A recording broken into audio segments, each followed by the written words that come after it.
मैं डॉक्टर शिशिर Agarwal eye hospital से आज हम डायबिटीज़ और उसका आँख पे असर के बारे में बात करेंगे। डायबिटीज़ एक बहुत कॉमन बीमारी है आज की तारीख में, इंडिया में बहुत कॉमनली होती है। इंडिया आजकल diabetes capital of the world है। डायबिटीज़ कॉमन है, एज अ रिज़ल्ट उसके कॉम्प्लिकेशंस भी बहुत कॉमनली देखे जाते हैं। डायबिटीज़ पूरी बॉडी को इफ़ेक्ट करती है, आई को भी इफ़ेक्ट करती है, आँखों पे अलग अलग हिस्सों में आँख के असर आता है। आँख का भी प्रैक्टिकली हर एक हिस्सा डायबिटीज़ से इन्वॉल्व होता है। जैसे इन्फेक्शन हो जाए तो स्टाई या अंजनहारी या गुहरी हो सकती है, कैटरैक्ट हो जाता है। डायबिटीज़ से पर्दे पे असर आता है, डायबिटिक रेटिनोपैथी हो जाती है। आँख की नस पे, ऑप्टिक नर्व पे असर पड़ता है, मसल्स पे पड़ सकता है, पैरालिसिस हो सकता है आई की मसल्स का, स्क्विंटिंग हो जाती है और इस तरीके से डिफरेंट पार्ट्स पे असर करती है। आयराइटिस भी हो जाती है, आयराइटिस या यूवियाइटिस, जिसमें आँख में सूजन आ जाती है। इसमें जो मेन हैं जो रोशनी को फ़र्क करते हैं वो एक तो है कैटरैक्ट, सफ़ेद मोतिया। ये टाइम से पहले जल्दी आ जाता है और तेज़ी से बढ़ने लगता है। और दूसरा है डायबिटीज़ का पर्दे पे असर, डायबिटिक रेटिनोपैथी। ये बहुत इम्पॉर्टेंट कॉज है रोशनी जाने का। कैटरैक्ट से जो रोशनी जाती है वापस हो जाती है, लेकिन डायबिटिक रेटिनोपैथी हो जाए तो ये एक ब्लाइंडनेस का और इरिवर्सिबल लॉस ऑफ विजन का एक मुख्य कारण है। इसलिए हमें बहुत केयरफुल होना पड़ता है और एवरी 6 मंथ्स और सो, हर 6 महीने में आँख हमें एक क्वालिफाइड आई डॉक्टर से, स्पेशली रेटिना स्पेशलिस्ट से चेक कराते रहनी चाहिए, जिससे कोई भी असर हो डायबिटीज़ का तो मालूम पड़ जाए आँख के पर्दे पर। आई डॉक्टर में भी ये बहुत ज़रूरी है कि आप रेटिना स्पेशलिस्ट से ही चेक कराएं। हम लोग जो रेटिना चेक करते हैं वो ऑफ्थेल्मोस्कोप से, डायरेक्ट ऑफ्थेल्मोस्कोप से चेक करते हैं, लेकिन जो एक रेटिना स्पेशलिस्ट है वो इनडायरेक्ट ऑफ्थेल्मोस्कोपी से चेक करेगा, जिसमें आपको लिटाल के और फिर इनडायरेक्ट ऑफ्थेल्मोस्कोप मशीन से चेक करते हैं। उसी से करेक्टली डायबिटिक रेटिनोपैथी चेक होती है, वरना आई डॉक्टर भी वो मिस कर सकता है। तो you have to be very careful, आपको बहुत सावधान रहने की ज़रूरत है।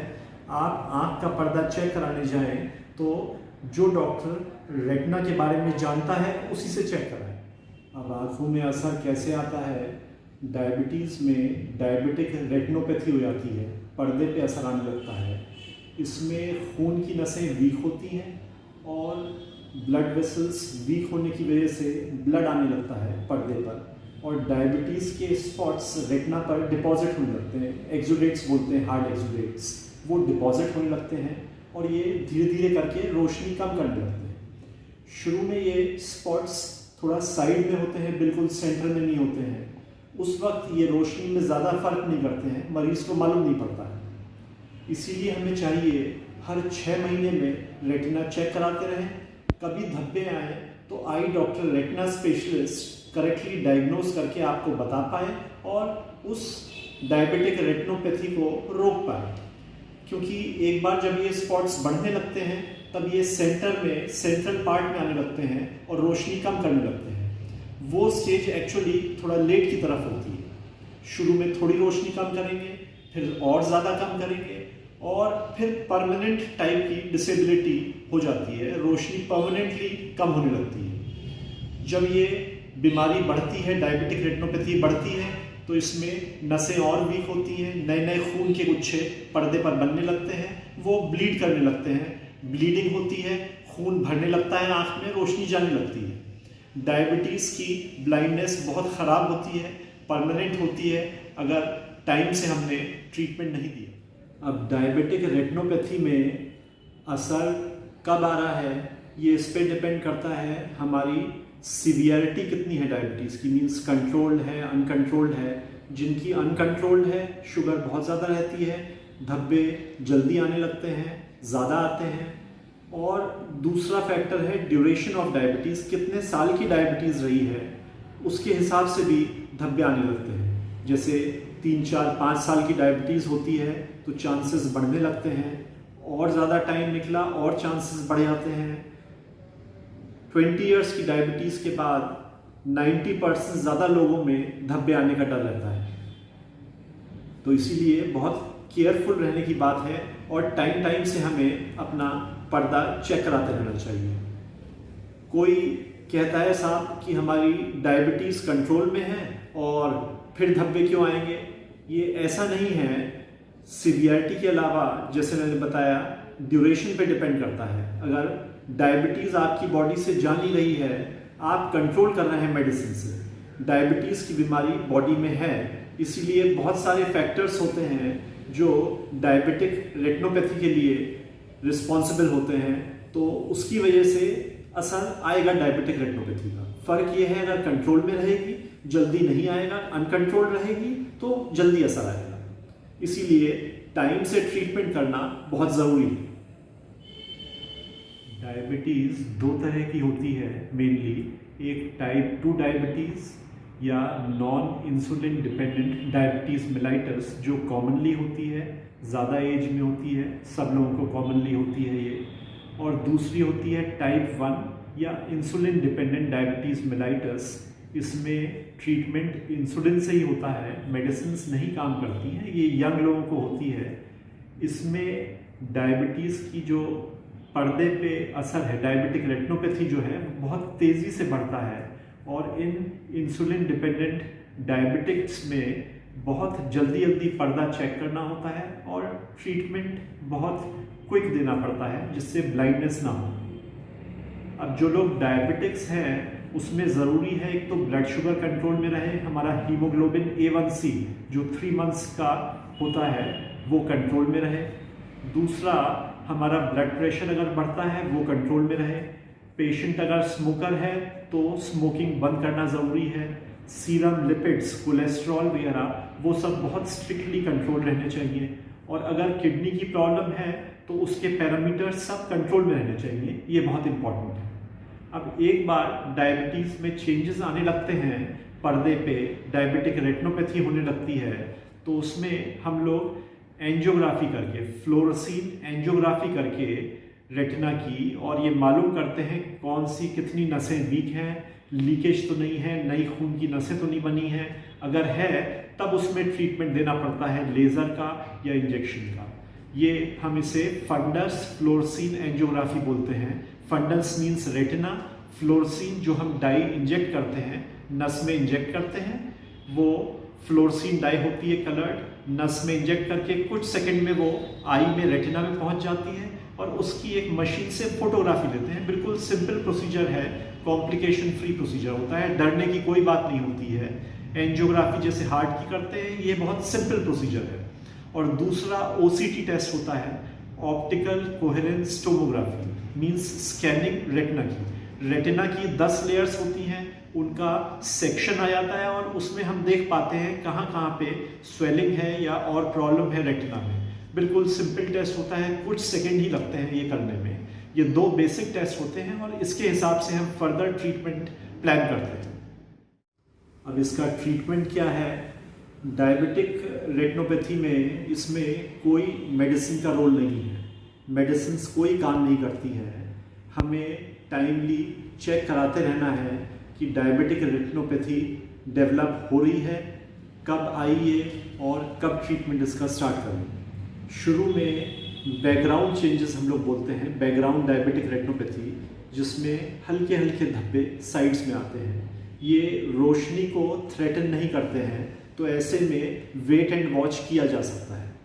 बहुत अर्ली चेंजेस हो तो टाइम पे 3 महीने 6 महीने पे चेकअप करके, जब भी ये धब्बे थ्रेटनिंग लगते हैं, मींस ये रोशनी कम करने लगेंगे, ब्लीडिंग करेंगे, प्रॉब्लम करेंगे, उस समय ट्रीटमेंट स्टार्ट करने की बात है। ट्रीटमेंट मींस लेज़र ट्रीटमेंट या इंजेक्शंस। मेन ट्रीटमेंट इसमें पहले तो लेज़र ही रहा था। जो भी नसें वीक हैं उनको एक तरह से लेज़र से हम लोग वेल्ड कर रहे हैं, जिससे कि ब्लीडिंग ना हो, डायबिटीज़ के स्पॉट्स पर्दे पे इकट्ठे ना हो, और वो रोशनी कम ना करें। अब इसमें इंजेक्शंस आ गए हैं, VEGF इंजेक्शंस बोलते हैं, anti vascular endothelial growth factors. Means ये ऐसे इंजेक्शंस हैं जो दवाई है नई नसें बनने से ये रोकती है और जो सूजन है आँख में, आँख के पर्दे पर, वो ख़त्म करती है। पहले तो केवल लेज़र ही था, अब ये इंजेक्शंस भी आ गए हैं।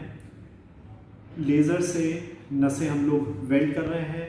अब ये डॉक्टर डिसाइड करेगा, रेटिना स्पेशलिस्ट, कि हमें पहले लेज़र करना है या इंजेक्शंस लगाने हैं। पहले तो हम लोग शुरू में केवल लेज़र ही करते थे, इंजेक्शंस बाद के लिए रिजर्व थे। लेकिन अब हम लोग देखते हैं, क्योंकि इंजेक्शंस के भी रिजल्ट्स बहुत अच्छे होते हैं, कभी कभी सेंटर में चेंजेस ज़्यादा हैं तो उसके लिए हम लोग इंजेक्शन लगा देते हैं।